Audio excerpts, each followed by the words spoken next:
Hello guys, welcome to our channel. आज हम class 11th के बायोलॉजी का चैप्टर नंबर 3 प्लांट किंगडम का लेक्चर नंबर 2 करने जा रहे हैं, जहां पर हम आज क्लासिफिकेशन ऑफ द एल्गे को पढ़ेंगे। लेकिन उससे पहले लेक्चर नंबर 1 के अंदर हमने जो भी पढ़ा था हम एक बार उसे फटाफट से रिवाइज करेंगे। तो वहां पर हमने देखा था टाइप ऑफ क्लासिफिकेशन, तो जिसमें हमने सबसे पहला क्लासिफिकेशन देखा था आर्टिफिशियल सिस्टम ऑफ क्लासिफिकेशन, जो कि किसने दी थी हमें, कैरोलस लिनियस ने दी थी। कुछ मॉर्फोलॉजिकल कैरेक्टर्स को देखते हुए, लेकिन डीमेरिट क्या था कि कुछ मॉर्फोलॉजिकल कैरेक्टर्स को देखने की वजह से उन्होंने सेपरेट कर दिया था दो क्लोजली रिलेटेड स्पीसीज को, और उन्होंने क्या कंसिडरेशन में लिया था, प्लांट के करेक्टर लिए थे और साथ में एंड्रोशियम का स्ट्रक्चर लिया था। इसलिए उन्होंने इक्वल इंपॉर्टेंस दे दी थी वेजिटेटिव एंड सेक्सुअल करेक्टर को। वेजिटेटिव करेक्टर इजीली अफेक्ट हो जाते हैं एनवायरनमेंट से, लेकिन सेक्सुअल करेक्टर ज़्यादा स्टेबल होते हैं। तो इन दोनों को इक्वल करेक्टर देना जो बात होती थी वो गलत हो जाती थी। फिर हमारा आया था नेचुरल सिस्टम क्लासिफिकेशन, जो कि हमें George Bentham and Joseph Dalton Hooker ने दिया था। उन्होंने क्या क्या कंसिडर किया था, external feature, internal feature, ultra feature, anatomy, embryology, phytochemistry, सारी चीज़ों को कंसिडर किया था। लेकिन उन्होंने इवोल्यूशनरी रिलेशनशिप्स को कंसिडर नहीं किया था। ठीक है, फिर हमारा तीसरा आया था फाइलोजेनेटिक क्लासिफिकेशन सिस्टम, जो कि इवोल्यूशनरी रिलेशनशिप्स पे बेस्ड था। उसमें हमारी थी एक न्यूमेरिकल टेक्सोनॉमी जो कि कंप्यूटर के थ्रू होती थी, एक थी हमारी साइटोटेक्सोनॉमी जो based on the chromosome number, structure and behaviour, and एक होती थी हमारी कीमोटेक्सोनॉमी जो कि हम केमिकल का क्या यूज़ कर रहे हैं उसको देख के होती थी। फिर हमने बात की थी एल्गे की, तो हमने कहा था कि एल्गे का मेन प्लांट बॉडी कैसा होता है, हैप्लॉइड, यानी कि वो होती है गेमेटोफाइट, यानी कि उसके ज़्यादातर सेल्स कैसे होते हैं, हैप्लॉइड, और जो उसका हैप्लॉइड पार्ट होता है वो इंडिपेंडेंट होता है, यानी कि वो फोटोसिंथेसिस कर सकता है, खुद का खाना खुद बना सकता है, वो डिपेंड नहीं है। लेकिन उसमें से कुछ जो उसके डिप्लॉयड सेल्स होंगे वो कैसे होंगे, वो होंगे स्पोरोफाइट, जो कि क्या करेंगे, डिपेंड करेंगे गैमेटोफाइट पर अपनी न्यूट्रिशन के लिए। तो हमें ब्रायोफाइट में भी यही देखना है कि ब्रायोफाइट के अंदर भी मेन प्लांट बॉडी क्या होती है, गैमेटोफाइट होती है। टेरिडोफाइट से लेकर एंजियोस्पर्म तक हमारी मेन प्लांट बॉडी जो है वो स्पोरोफाइट होती है, यानी कि वहाँ पर स्पोरोफाइट, यानी कि वहाँ पर डिप्लॉयड सेल्स, ज़्यादातर सेल्स कैसे होते हैं, डिप्लॉयड, और वो अपना खाना खुद बना लेते हैं। कुछ हैप्लॉयड सेल्स होते हैं जो कि क्या करते हैं, डिपेंड करते हैं उस डिप्लॉयड पार्ट में। ठीक है, लेकिन यहाँ एल्गे और ब्रायोफाइट के अंदर कैसी बॉडी रहेगी, गैमेटोफाइट रहेगी। ठीक है, क्लोरोफिल होता था उनके अंदर। ठीक है, और वो जो हमारे एल्गे थे वो फोटो ऑटोट्रॉफ थे, यानी खुद का खाना खुद बनाते थे। उनकी बॉडी जो थी वो थैलस थी, अनडिफ्रेंशिएटेड बॉडी थी। ट्रू रूट, स्टेम्स और लीफ नहीं प्रेजेंट थे। ठीक है, और एसोसिएशन में एनिमल के साथ रहता था तो स्लॉथ बियर कहते थे, फंगी के साथ रहता था तो लाइकेन कहते थे। ठीक है, यूनिसेलुलर भी हो सकता है, फिलामेंटस भी हो सकता है, कॉनिकल भी। फिर हमने उसका देखा था रिप्रोडक्शन, वेजिटेटिव बाय फ्रैगमेंटेशन, हर एक फ्रैगमेंट जो है वो एक नया थैलस बना लेता है। एसेक्सुअल रिप्रोडक्शन जूस्पोर से होती है, जो कि कैसा होता है, मोटाइल होता है। एंड सेक्सुअल रिप्रोडक्शन आइसोगैमस से भी होती है, अनीसोगैमस से भी होती है, और ऊगैमस से भी। आइसोगैमस में क्या होता था, सेम मॉर्फोलॉजी में दिखने वाले गैमेट का फ्यूजन। तो अगर सिमिलर इन साइज है और मोटाइल है, यानी कि उनमें फ्लैजिला है, तो वो हमें किसमें देखने मिलता था, उलोथ्रिक्स के अंदर। ठीक है, और अगर non flagellated and similar in size है तो वो हमें किसमें देखने मिलता था, स्पाइरोगायरा के अंदर। अनीसोगैमस में क्या होता था, फ्यूजन होता था दो डिसिमिलर इन साइज वालों को, तो यूड्रोनिया के अंदर हमें देखने को मिलता था। और ऊगैमस के अंदर फीमेल गैमेट जो था वो मोटा, मेल गैमेट जो था वो मोटाइल था, छोटा था। फीमेल गैमेट जो था वो नॉन मोटाइल था और लार्ज था। तो वो हमें किसके अंदर देखने को मिलता था, फ्यूकस और वॉलवॉक्स के अंदर देखने को मिलता था। फिर हमने देखी थी इकोनॉमिक इंपॉर्टेंट, तो हमने वहाँ पर लिखी थी फोटोसिंथेसिस की रिएक्शन। उसी से हमें समझ में आ गया था कि half of the carbon dioxide fixation earth पे कौन कर रहा है, एल्गे कर रहा है। ठीक है, साथ में वो क्या बना रहा है, ग्लूकोज बना रहा है, यानी कि एक्वाटिक फूड चेन में वो प्रोड्यूसर भी है। साथ में वो ऑक्सीजन भी लिबरेट कर रहा है, यानी कि वो ऑक्सीजन भी देता है। ठीक है, तो फिर हमने देखा था कि वो एक्वाटिक फूड चेन में क्या होता है, हमारा प्रोड्यूसर्स होता है। 70 फॉर्म ऑफ द एल्गे को अपन खा सकते हैं, जैसे कि पोरफायरा हो गया, लेमिनेरिया हो गया, सरगासम हो गया। हाइड्रोकोलाट्स भी होते हैं, means the water holding substance. ठीक है, फिर हमने देखा था कि वो हाइड्रोकोलाट्स होते हैं। और जैसे कि हमारा एक यूनिसेलुलर और एल्गे होता है क्रोरेला, जो कि कौन यूज़ करता है, स्पेस ट्रैवलर यूज़ करते हैं अपनी न्यूट्रिशन को पूरा करने के लिए। ठीक है, तो इतना हमने देख लिया था। आज हम क्या देखेंगे, आज हम देखेंगे क्लासिफिकेशन ऑफ द एल्गे। तो ये जो एल्गे का क्लासिफिकेशन है ना, ये किस बेसिस में हुआ है, ये हुआ है on the basis of the pigment, कि हमारे एल्गे के बॉडी के अंदर कौन सा पिगमेंट प्रेजेंट है। ठीक है, सबसे ज़्यादा कौन सा पिगमेंट प्रेजेंट है। अगर उसके अंदर ग्रीन पिगमेंट प्रेजेंट है तो उसको अलग के अंदर रख लिया। अगर उसके अंदर पिगमेंट ए और सी प्रेजेंट है तो उसको अलग के अंदर रख दिया। अगर पिगमेंट ए और डी प्रेजेंट है तो उसको अलग के अंदर रख दिया। तो ये किस पे हुआ है? On the basis of pigment. Classification of algae, इसकी बेसिस क्या है? पिगमेंट। ठीक है, इसकी बेसिस क्या है? पिगमेंट। पिगमेंट का मतलब होता है कलर। 3 के अंदर हमने क्लासीफाई कर दिया है अपने एल्गे को। किस 3 के अंदर? पहला है हमारा क्लोरोफाइसी। क्या है हमारा?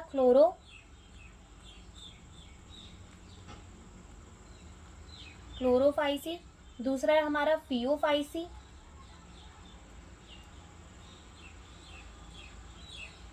और चौथा है हमारा रोडोफाइसी।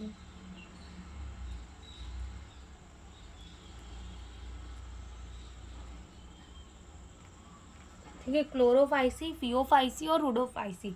तो क्लोरोफाइसी जो होता है वो कैसा होता है? ग्रीन इन कलर, इसलिए हम इसको क्या कह देते हैं? Green algae. क्या कह देते हैं हम इसको? Green algae. ठीक है, फियोफाइसी जो होता है वो ब्राउन इन कलर होता है, तो हम इसको क्या कह देते हैं? Brown algae.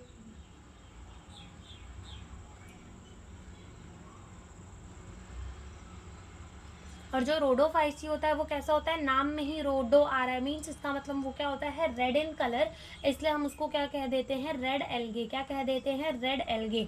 तो क्लोरोफाइसी ग्रीन है कलर के अंदर तो ग्रीन एल्गे, फियोफाइसी ब्राउन है कलर के अंदर तो ब्राउन एल्गे, और रोडोफाइसी रेड है कलर के अंदर तो वो हमारा क्या है? Red algae. अब ये चीज़ को ना हम अगर क्लासिफिकेशन करके पढ़ेंगे, ठीक है, कंपेयर कर करके पढ़ेंगे, तो ये हमारे लिए बहुत इजी हो जाएगी याद भी करना, और जल्दी से याद भी हो जाएगा। इसीलिए हम ऐसा एक टेबल बना लेंगे और उसी में हम सारी बातों को लिखते ही जाएंगे। ठीक है, तो सबसे पहली चीज़ जो हम यहाँ पे लिखेंगे, हम लिखेंगे क्लोरोफिल के बारे में। किसके बारे में? क्लोरोफिल।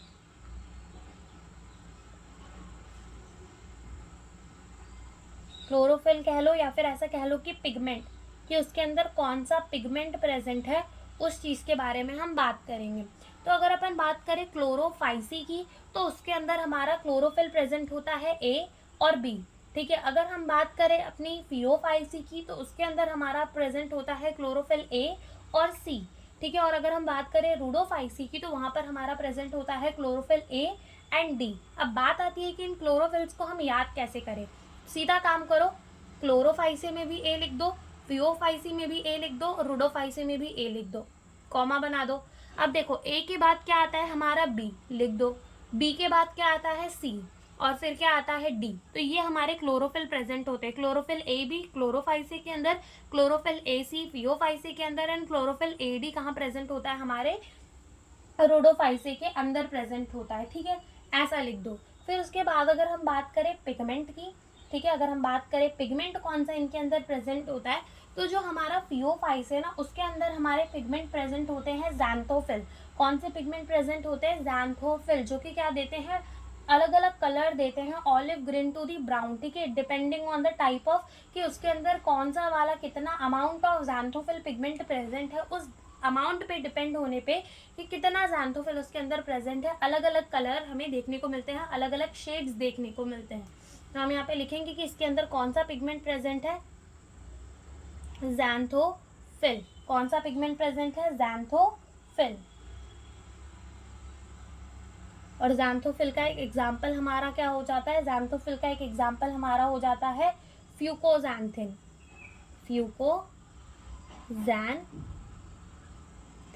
ठीक है, कौन सा हो जाता है? फ्यूकोज़ैंथिन।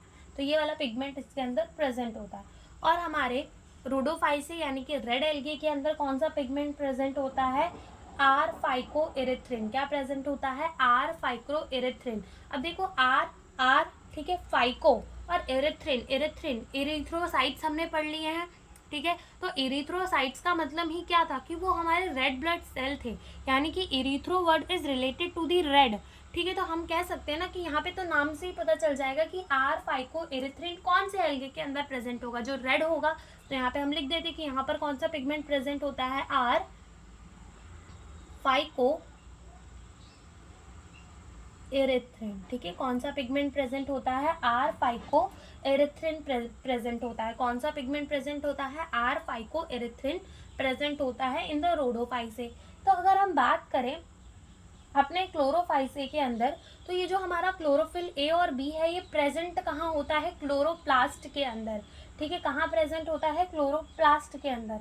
तो अब ये जो क्लोरोप्लास्ट है ना वो किसी भी शेप का हो सकता है, किसने, अपने क्लोरोफाइसी के अंदर। वो हमारा प्लेट लाइक हो सकता है, रेटिकुलेट कप शेप का हो सकता है, स्पाइरल शेप का हो सकता है, रिबन शेप का हो सकता है, डिस्कॉइड शेप का हो सकता है, तो वो कोई भी शेप का हो सकता है। तो हम लिखेंगे कि ये जो हमारा क्लोरोफिल है ये कहाँ प्रेजेंट होता है, क्लोरोफिल प्रेजेंट इन क्लोरोप्लास्ट। कहाँ प्रेजेंट होता है, क्लोरोप्लास्ट के अंदर।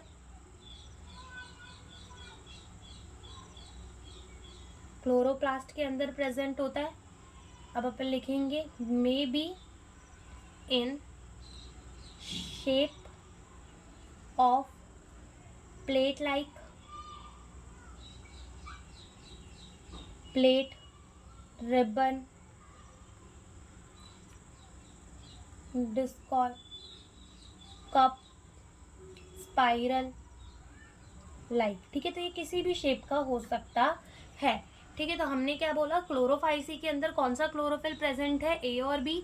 फियोफाइसी के अंदर कौन सा प्रेजेंट है, ए और सी। और रुडोफाइसी के अंदर कौन सा प्रेजेंट है, ए और डी। अब हमने बोला कि जो क्लोरोफिल है वो कहाँ प्रेजेंट होता है, क्लोरोप्लास्ट के अंदर प्रेजेंट होता है। ये तो सबको ही पता है कि क्लोरोफिल कहाँ प्रेजेंट होगा, क्लोरोप्लास्ट के अंदर प्रेजेंट होगा। अब इसका जो क्लोरोप्लास्ट है वो कोई भी शेप का हो सकता है। फियोफाइट से अगर अपन ब्राउन एल्गी की बात करें तो वहाँ पर कौन सा पिगमेंट प्रेजेंट होता है, ज़ैंथोफिल प्रेजेंट होता है। और ज़ैंथोफिल का ही एक एग्जाम्पल क्या है, फ्यूकोज़ैंथीन। और हमारे रुडोफाइसी के अंदर कौन सा क्लोरोफिल प्रेजेंट है, ए और डी। और पिगमेंट कौन सा प्रेजेंट है, आर फाइको इरिथ्रिन प्रेजेंट है। तो नाम में ही इरिथ्रिन आ रहा है, इसका मतलब वो रेड एल्गे के अंदर हमारा प्रेजेंट है, ठीक है। तो ये हमारा पहला पॉइंट हो गया। दूसरे पॉइंट की बात करते हैं, तो यहाँ पर अब हम दूसरे पॉइंट की बात करके क्या कहते हैं, फ्लैजेला, कि हमारे क्लोरोफाइसे, फियोफाइसे, रुडोफाइसे के अंदर, ठीक है, इनके गैमेट्स के अंदर, ठीक है, फ्लैजेला तो हम देखेंगे, लेकिन कहाँ प्रेजेंट होता है फ्लैजेला, इनके गैमेट्स में प्रेजेंट होता है, ठीक है। तो फ्लैजेला जो है वो कितने और कहाँ प्रेजेंट होते हैं, फ्लैजेला का नंबर कितना होता है, कितने होते हैं, कहाँ प्रेजेंट होते हैं, वो हमें देखना है। तो अगर हम बात करें अपने क्लोरोफाइसी के अंदर, तो यहाँ पर हमें 2 से लेकर 8 तक फ्लैजेला देखने को मिलते हैं। सब एक बराबर होते हैं और एपिकल, यानी कि सब एक जगह से उगते हैं। जैसे कि मान लो ये गैमेट हो गया, ठीक है, ये गैमेट हो गया हमारा। तो अब यहाँ पे क्या होगा कि एक ही जगह से 2 से लेके 8 तक फ्लैजेला उगेंगे, ठीक है। तो हम यहाँ लिख देते कि ये जो फ्लैजेला हो सकते हैं कितने हो सकते हैं, 2 से 8 तक हो सकते हैं। कैसे होते हैं, इक्वल इन साइज, ठीक है, इक्वल होते हैं। और कैसे होते हैं, एपिकल, यानी एक ही जगह से ये निकल रहे होते हैं। अगर हम बात करें फियोफाइसी के अंदर, तो इनका जो गैमेट होता है वो प्री फॉर्म होता है, यानी कि पियर शेप का होता है, ठीक है, कुछ ऐसे शेप का होता है, पियर शेप का होता है, ठीक है। तो इनका जो गैमेट होता है वो पियर शेप का होता है, प्राय फॉर्म जिसको हम कह देते हैं, यहाँ पे हम लिख भी देते हैं पायरी फॉर्म, ठीक है, पायरी फॉर्म है, ठीक है, पायरी फॉर्म है। तो इसके अंदर क्या होता है, 2 फ्लैजेला होते हैं जो कि अनइक्वल होते हैं, एक बड़ा होगा एक छोटा होगा। और लेटरल्स, यानी कि वो बाजू बाजू से उगते हैं। जैसे मान लो ये वाला फ्लैजेला हमने इसका छोटा बना दिया, दूसरा फ्लैजेला इसका कैसा होगा, बड़ा होगा। तो हम लिखेंगे कि यहाँ कितने होते हैं, 2 होते हैं, अनइक्वल होते हैं, साइज में सेम नहीं होते। और कैसे उगते हैं, लेटरल, यानी कि आजू बाजू से उगते हैं, ओके। फिर हमारा आता है रुडोफाइसी। तो इनके अंदर कोई भी फ्लैजेलाज नहीं होते, ठीक है, इनके अंदर फ्लैजेला एब्सेंट होते हैं, नहीं होते। तो हमने ये लिख दिया। तीसरा पॉइंट हम लिखते हैं। तो तीसरे पॉइंट के अंदर हम क्या बात करेंगे, तीसरे पॉइंट के अंदर हम बात करेंगे कि इनका सेल वॉल कैसा होता है, ठीक है, सेल वॉल कैसे है, मतलब हमारा क्लोरोफाइसी, फियोफाइसी और रुडोफाइसी के अंदर इनके सेल वॉल कैसे हैं वो हम बात करेंगे। तो अगर हम बात करें cell wall in the Chlorophyceae, यानी कि हमारे ग्रीन एल्गे के अंदर, तो इसका जो सेल वॉल है ना वो कैसा होता है, रिजिड होता है, यानी कि बहुत कड़क होता है, रिजिड। वैसे भी सेल वॉल तो कैसे होते हैं, रिजिड ही होते हैं। तो इनका सेल वॉल जो है वो कैसा होता है, बहुत रिजिड होता है। जो इनर लेयर होती है सेल वॉल की, अंदर वाली लेयर होती है वो सेल्यूलोज की बनी हुई होती है। और जो बाहर वाली लेयर है, आउटर लेयर है, वो किसकी बनी हुई होती है, पेक्टोस की बनी हुई होती है। तो ये भी हम पहले बना देते हैं। देखो जैसे मान लो ये इनर वाली हो गई, ये बाहर वाली हो गई। अब यहाँ पे हम लिखेंगे कि इसका सेल वॉल कैसा होता है, रिजिड होता है, रिजिड होता है, यानी कि बहुत कड़क होता है, रिजिड होता है, जिसमें से हमारी अंदर वाली लेयर किसकी बनी हुई होती है, सेल्यूलोज की बनी हुई होती है, सेल्यूलोज। और आउटर लेयर किसकी बनी हुई होती है, पेक्टोज की बनी हुई होती है, किसकी बनी हुई होती है, पेक्टोज की बनी हुई होती है। अगर हम बात करें अपनी फियोफाइसी के अंदर, तो इसका सेल वॉल किसका बना हुआ होता है, सेलुलोज का बना हुआ होता है, ठीक है, किसका बना हुआ होता है, सेल्यूलोज का बना हुआ होता है, और कवर्ड होता है किससे, बाय द एल्गिन, ठीक है। अगर तुम एनसीईआरटी का टेबल देखो तो वहाँ सेलुलोज और एल्गिन लिख दिया गया है, लेकिन तुम क्या लिख लो, पूरा लिख लो कि सेलुलोज का बना हुआ होता है, कवर कैसे होता है, एल्गिन से कवर होता है, ठीक है। तो हम यहाँ पे लिखेंगे कि किसका होता है इसका सेल वॉल, सेल्यूलोज का, तो हम लिखेंगे सेल्यूलोसिक सेल वॉल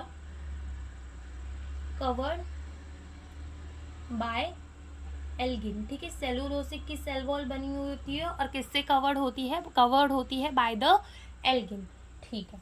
फिर हमारा क्या आता है, रुडोफाइसी। तो अगर हम बात करें रुडोफाइसी के अंदर, तो इसकी सेल वॉल किसकी बनी हुई होती है, इसकी सेल वॉल जो है, इसकी सेल वॉल जो है वो किसकी बनी हुई होती है, पेक्टिन की, सेलुलोज की और पॉलीसल्फेट एस्टर की बनी हुई होती है, किसकी बनी हुई होती है, सेलुलोज की, पेक्टिन की एंड पॉलीसल्फेट ईस्टर की मिलकर बनी हुई होती है इसकी सेल वॉल। तो हम यहाँ लिख देंगे कि इसकी सेल वॉल किसकी मिलकर बनी हुई होती है, सेल्यूलोज, सेल्यूलोज,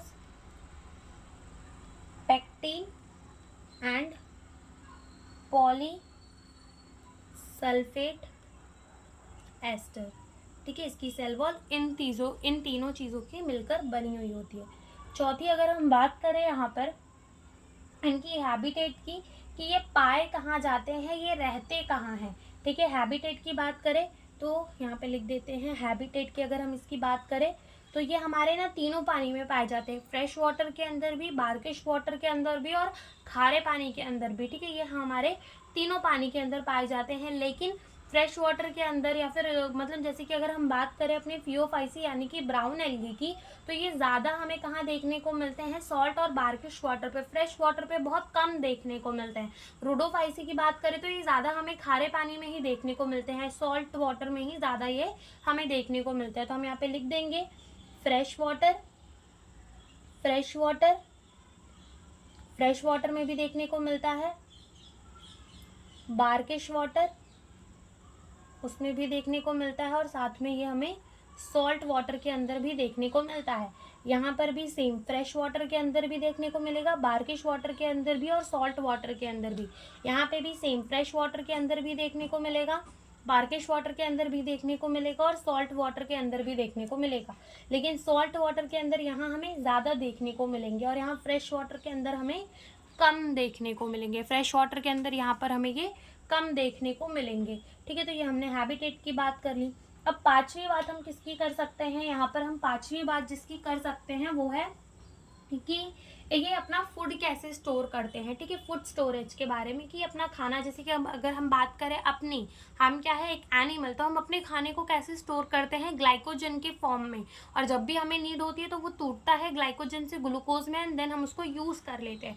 वैसे ही जब हम खाने को ग्लाइकोजन के फॉर्म में स्टोर कर रहे हैं, तो जो एल्गे है वो भी तो अपना खाना किसी ना किसी फॉर्म में स्टोर कर रहे होते। वैसे तो प्लांट अपना खाना कैसे स्टोर करता है, स्टार्च के फॉर्म पे, लेकिन यहाँ पर हम देखते हैं फूड स्टोरेज के बारे में।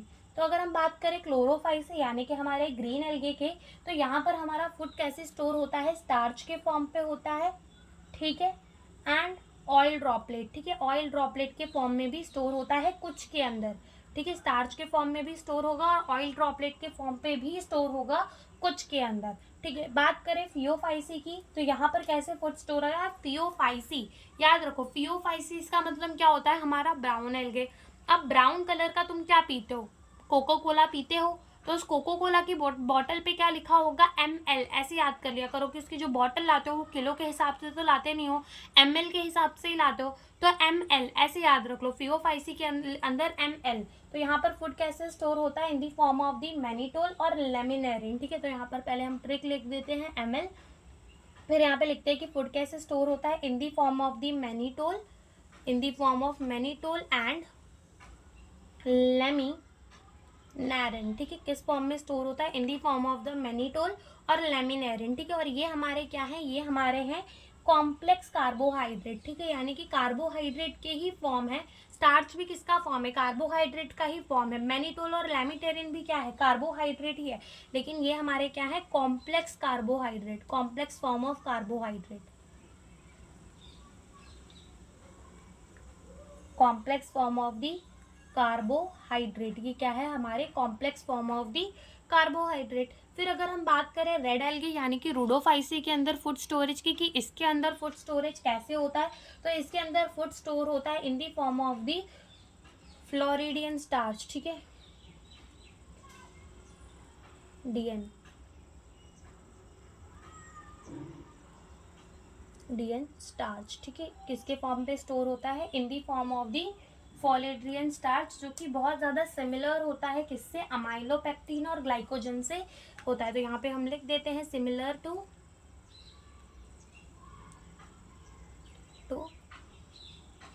Amylopectin and glycogen. अमाइलोपेक्टिन और ग्लाइकोजन से कैसा होता है? सिमिलर ही होता है। तो ये हमने किसकी बात कर ली? फूड स्टोरेज की बात कर ली। अब आगे हम किसकी बात करते हैं? रिप्रोडक्शन की बात कर लेते हैं कि इनके अंदर रिप्रोडक्शन कैसे कैसे होते हैं, ठीक है, वो भी हम एक बार ही बात कर लेते हैं।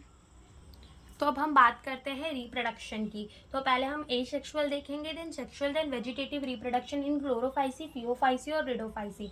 तो सबसे पहले अगर हम बात करें एसेक्सुअल रिप्रोडक्शन की, तो एसेक्सुअल रिप्रोडक्शन क्लोरोफाइसी के अंदर होती है बाय द जूस्पोर। कैसे? जूस्पोर, जो कि बहुत ज़्यादा क्या होता है? कॉमन स्पोर होता है, ठीक है। तो ये है हमारा जूस्पोर, इसी से क्या होगी अपनी एसेक्सुअल रिप्रोडक्शन क्लोरोफाइसी के अंदर।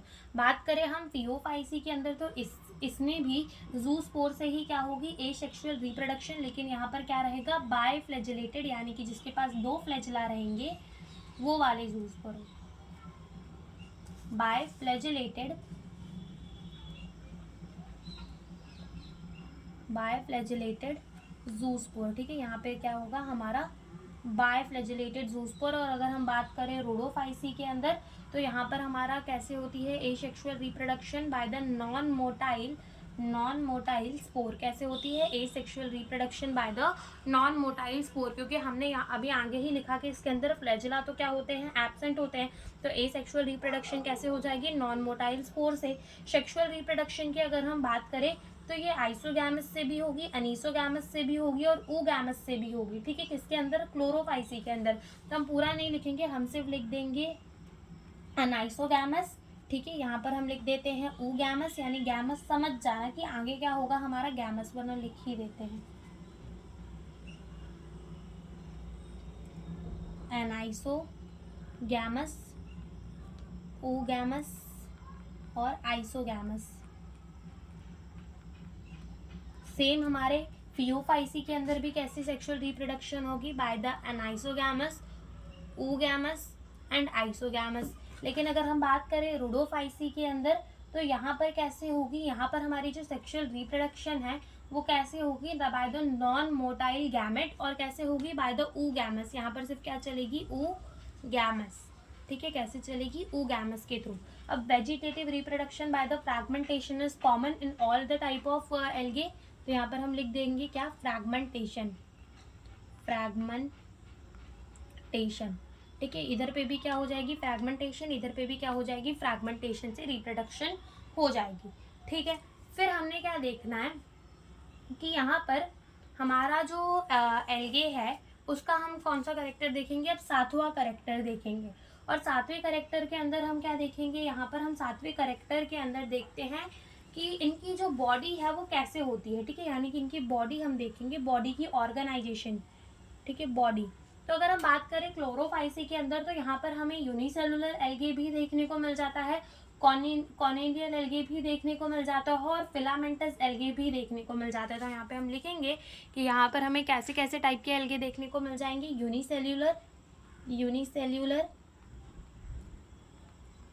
कॉलोनियल और फिलामेंटस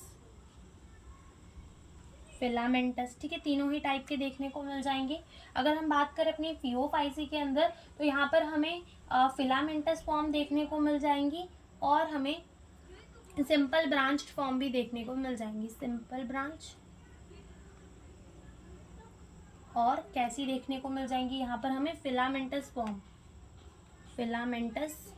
फॉर्म देखने को मिल जाएंगी। और अगर हम बात करें अपनी रूडोफाइसी यानी कि रेड एल्गे के अंदर तो यहाँ पर हमें कैसी देखने को मिलेंगी, मल्टी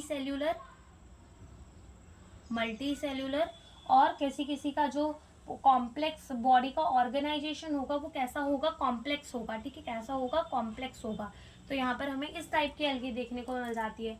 अगर हम यहाँ पर बात करते हैं 8वीं बात, और यहाँ पर हम क्या लिख लेते हैं, जनरल बातें लिख लेते हैं जो कि हमें हमारे एनसीईआरटी पे दी हुई है, ठीक है। तो यहाँ पर हम कुछ बात नहीं लेते लेकिन डायरेक्ट हम यहाँ पर लिखना चालू कर देते। देखो सबसे पहले समझो कि जो हमारी मोस्ट ऑफ दी मेंबर होते हैं, ठीक है, हमारे क्लोरोफाइसी के, तो वो अपना फूड कैसे स्टोर करते हैं, in the form of the starch, और कुछ अपना फूड स्टोर करते हैं in the form of the oil droplet.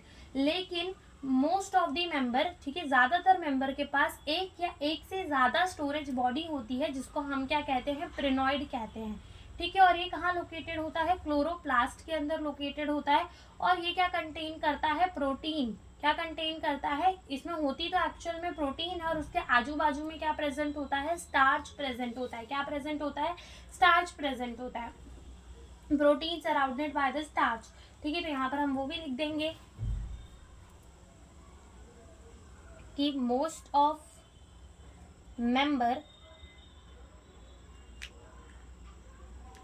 के पास क्या होती है, हैव वन और मोर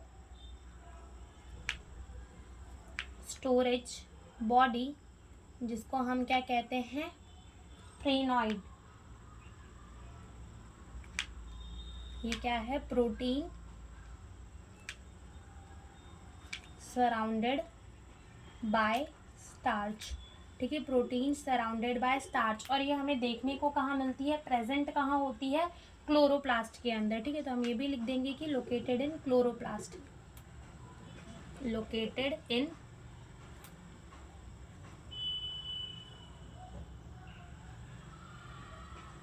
क्लोरोप्लास्ट, ठीक है, कहाँ लोकेटेड होता है, क्लोरोप्लास्ट के अंदर लोकेटेड होता है।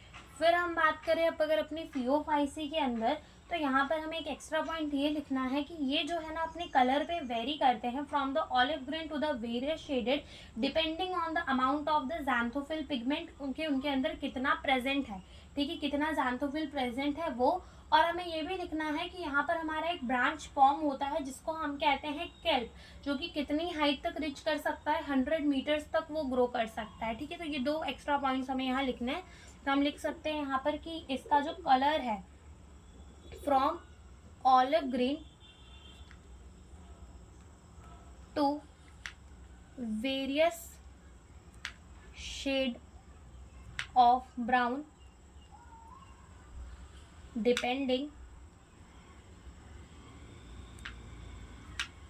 Amount of xanthophyll, depending on the amount of xanthophyll कि कितना उसके अंदर ज़ैंथोफिल प्रेजेंट। और यहाँ पर हम एक लिख देंगे केल्प के बारे में, which reach to the height of 100 metre, height of 100 metre, ठीक है। ये क्या कर सकता है, 100 मीटर्स तक की हाइट पर ये ग्रो कर सकता है। फिर हमारा क्या आता है, रूडोफाइसे। अगर अपन देखें तो ये जो रूडोफाइसे है ना, ये हमारा वेल लाइटेड रीजन में पाया जाता है जहाँ पर हमारा पानी पाया जाए। और ये हमें ग्रेट डेप्थ यानी कि जहाँ पर देखो क्या होता है, ये हमारे नदी के मतलब अगर हमारा कोई समुद्र है, ठीक है, कोई समुद्र है, वहाँ पर आजू बाजू में तो हमें देखने को मिल जाएगा जहाँ पर कम पानी है, ठीक है। साथ ही हमें एकदम नीचे देखने को मिल जाएगा जहाँ पर एकदम जमीन में नीचे ऊपर पानी पानी रहेगा, ठीक है। तो एकदम ग्रेट डेप्थ में भी देखने को मिल जाएगा जहाँ पर बहुत कम लाइट जाती है, ठीक है, बहुत कम लाइट जाती है, फिर भी अपनी फोटोसिंथेसिस को कर लेता है, ठीक है। तो हम क्या लिखेंगे कि they occur in both well lighted and great depth in ocean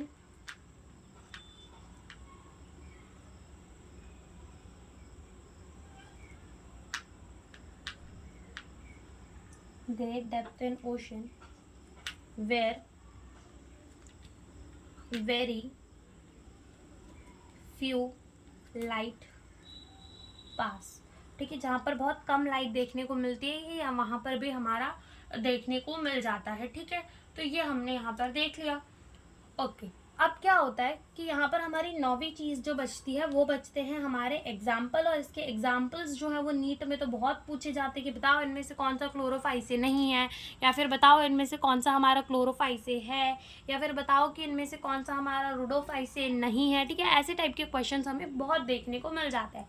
ठीक है, तो इसके लिए हम एक ट्रिक का यूज़ करेंगे, और जो हमारे क्लोरोफाइसे को एग्जाम्पल्स को याद करने की ट्रिक है वो है हमारी क्लासिकार SUV। ठीक है, क्लासिकार SUV। अब देखो क्लास से क्या आ जाता है, क्लास से हमारा आ जाता है क्लेमिनोडोमांस। ठीक है, तो हम यहाँ लिख देंगे क्लास से क्या आ जाएगा हमारा, क्लास से आ जाएगा हमारा क्लेमिडोमोनास।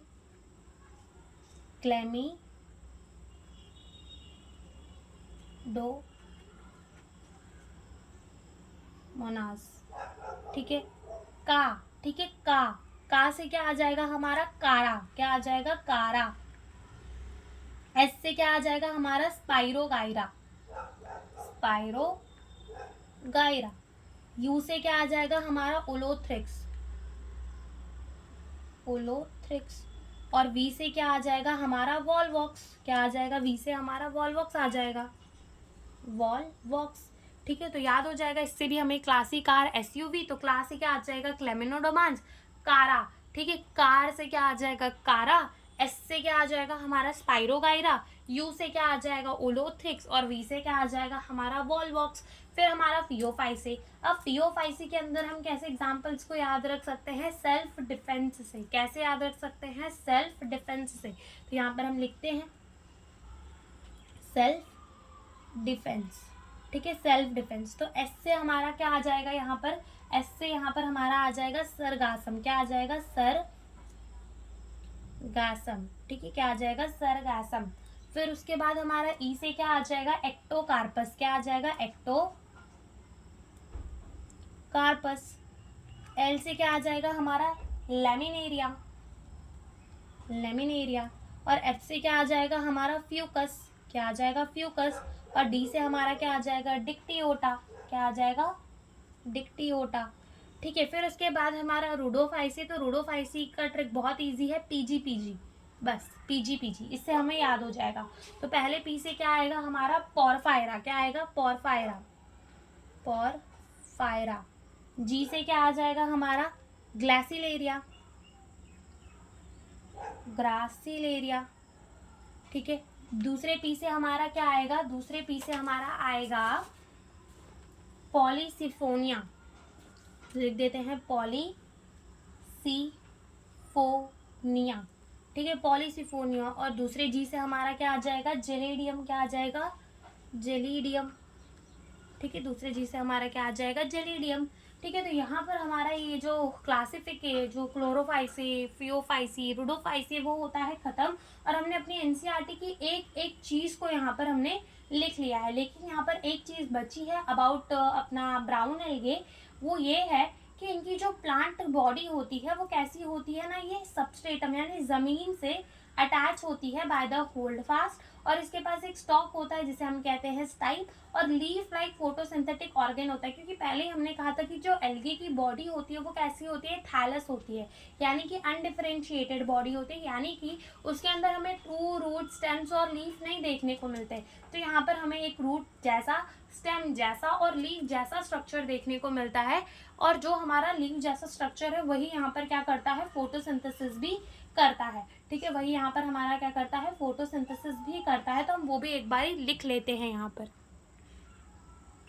तो देखो हमने लिख दिया कि यहाँ पर फियोफाइसे में जो प्लांट बॉडी होती है वो अटैच होती है सबस्ट्रेटम से बाय द होल्ड फास्ट। ठीक है, और एक स्टॉक होता है जिसे हम कहते हैं स्टाइप, और लीफ लाइक ऑर्गन होता है जिसे हम कहते हैं फ्रॉन्ट, और ये हमारा कैसा होता है, फोटोसिंथेटिक होता है। ठीक है, ये हमारा कैसा होता है, फोटोसिंथेसिस कर सकता है, फोटोसिंथेटिक होता है। ठीक है, ये हमने यहाँ पर लिख लिया। अब एक बार ही हम क्या करेंगे, अपनी एनसीईआरटी के डायग्राम को भी देख लेंगे, ठीक है। तो वहाँ पर हमें एल्गे सारे समझ में आ जाएंगे। तो सबसे पहले देखो कि ये वाले जो एल्गे हैं ये कौन से कलर के हैं, ग्रीन कलर के हैं, यानी कि ये हमारे क्या है, ये है हमारे ग्रीन एल्गे। क्या है, ये हमारे ग्रीन एल्गे हैं। सबसे पहले इस वाली एल्गी को देखो, तो ये कैसा है, कॉलोनीज में है। जैसे कि अंदर जो बनी है वो डॉटर कॉलोनी है, बाहर जो बनी है वो पेरेंट कॉलोनी है। तो जो कॉलोनीज बनाता था वो हमारा कौन सा एल्गे होता था, वॉलवॉक्स, ठीक है। क्या होता था, वॉलवॉक्स। तो ये हमारा क्या है, वॉलवॉक्स। अंदर बनी हुई है डॉटर कॉलोनी, बाहर बनी हुई है पेरेंट कॉलोनी, ठीक है।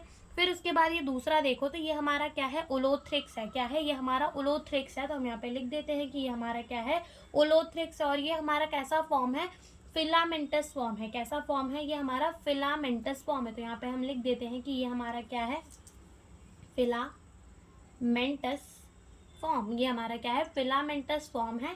और ये हमारा कैसा फॉर्म है, कोनोलियल फॉर्म है, ठीक है। कैसा फॉर्म है, कोनोलियल फॉर्म है।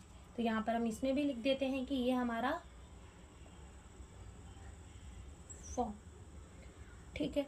फिर अगर हम इस दूसरे वाले कॉलम में आए, तो ये हमारे क्या है, ये है हमारे ब्राउन एल्गे, ठीक है। क्या है, हमारे ब्राउन एल्गे। तो हमने बोला था कि जो हमारे ब्राउन एल्गे होते हैं, यानी कि जो फियोफाइसिस होते हैं, तो वहाँ पर प्लांट की बॉडी अटैच होती है सबस्ट्रेटम से बाय द होल्ड फास्ट। फिर उसमें क्या होता है, एक स्टॉक होता है जिसे हम कहते हैं स्टाइप, और एक फोटोसिंथेटिक ऑर्गन होता है जिसे हम कहते हैं फॉन।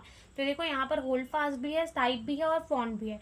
यहाँ पर होल्ड फास्ट है, ठीक है, स्टाइप नहीं है, लेकिन फॉन्ड है, और क्या है, एयर ब्लैडर है, ठीक है, और मिड रिब है।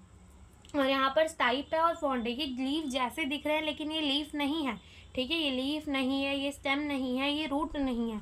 ये लीफ लाइक, स्टेम लाइक, और हमारी कैसी, ये लीफ लाइक, स्टेम लाइक और रूट लाइक स्ट्रक्चर्स है, ठीक है। तो सबसे पहले अगर तुम इस डायग्राम को देखो, तो ये वाला जो है ये हमारा क्या है, लेमिनेरिया। क्या है, ये हमारा लेमिनेरिया। क्या है, लेमिनेरिया। दूसरा ये जो है जिसमें हमारे एयर ब्लैडर प्रेजेंट है, ठीक है। तो ये हमारा क्या है, फ्यूकस। क्या है, ये हमारा फ्यूकस। इसको याद कैसे रख सकते हो, देखो हवा निकल गई तो ऐसे याद रख लो कि हवा निकल गई तो फुस हो गया, ठीक है। हवा निकल जाती है तो क्या हो जाती है, फुस हो जाती है। तो यहाँ पर हम कैसे याद रख सकते हैं, फ्यूकस, यानी कि एयर ब्लैडर जिसमें है वो हमारा क्या है, फ्यूकस है। फिर तीसरा हमारा है ये हमारा क्या है, डिक्टियोटा। ये क्या है हमारा,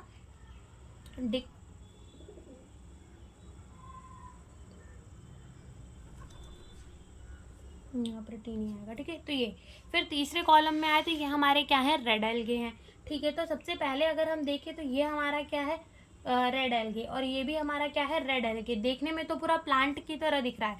कोई पूछे क्या ये लीफ है, क्या ये स्टेम है, तो क्या बोलोगे कि हाँ ये लीफ है और ये स्टेम है, तो नहीं, बिल्कुल गलत। एल्गे के केस में कभी भी कोई बोले लीफ है, स्टेम है, तो उसको रोक देना। क्यों, क्योंकि एल्गे के अंदर होती है root like, leaf like, stem like structure, क्योंकि उसकी बॉडी ही कैसी होती है, अनडिफ्रेंशिएटेड होती है, थैलस बॉडी होती है उसकी, ठीक है। तो ये वाला जो है ये हमारा क्या है, पोरफायरा। क्या है हमारा, पोरफायरा। और ये हमारा क्या है, ये है हमारा पॉलीसिफोनिया, ठीक है। क्या है हमारा, ये पॉलीसिफोनिया, ठीक है। तो ये सारे डायग्राम्स भी याद रखना, ठीक है। तो यहाँ पर ये जो हमारा एल्गे है वो होता है ख़त्म।